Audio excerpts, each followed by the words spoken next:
Hi friends, good morning అందరికీ. ఎలా ఉన్నారు అందరూ?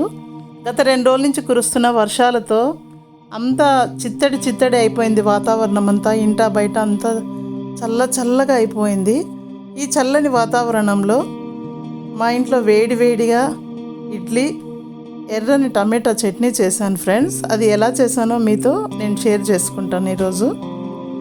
ఈ ఎర్రని టమాటా చట్నీ బాగా టేస్టీగా చేస్తే చాలా బాగుంటుంది.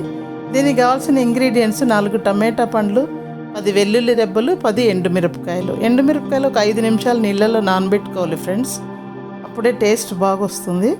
ఒక సైడు ఇడ్లీని మనం తయారు చేసుకోవడానికి పాత్రలో పెట్టి ఇడ్లీ పాత్ర స్టవ్ మీద పెట్టేసుకోవాలి. పెట్టేసిన తర్వాత ఒక జారు తీసుకొని దాంట్లో టమాటా పండ్లు కట్ చేసి, వెల్లుల్లి రెబ్బలు, కొత్తిమీర కొంచెము, తగినంత ఉప్పు వేసి, ఎండుమిరపకాయలు వేసి మిక్సీకి మెత్తగా కొట్టుకోవాలి ఫ్రెండ్స్. అట్లా అయిన తర్వాత దాన్ని ఒక గిన్నెలోకి సర్వ్ చేసేసుకొని దీనికి పోపు పెట్టాలి. ఇప్పుడు కొంచెం కరివేపాకు, ఒక ఎండుమిరపకాయ, కొద్దిగా మినపప్పు ఒక 2 స్పూన్లు ఎక్కువ వేయాలి ఫ్రెండ్స్.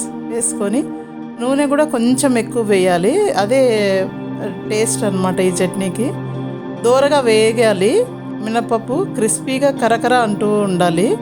అట్లా అయిన తర్వాత మనం సర్వ్ చేసుకొని ఇడ్లీకి ఆ చట్నీతో తింటుంటే ఫ్రెండ్స్ ఉంటుంది.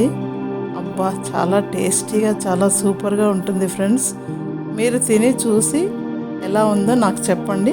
అలాగే మీకు తెలిసిన ఏమైనా చిట్కాలు ఉంటే కూడా మాకు చెప్పండి.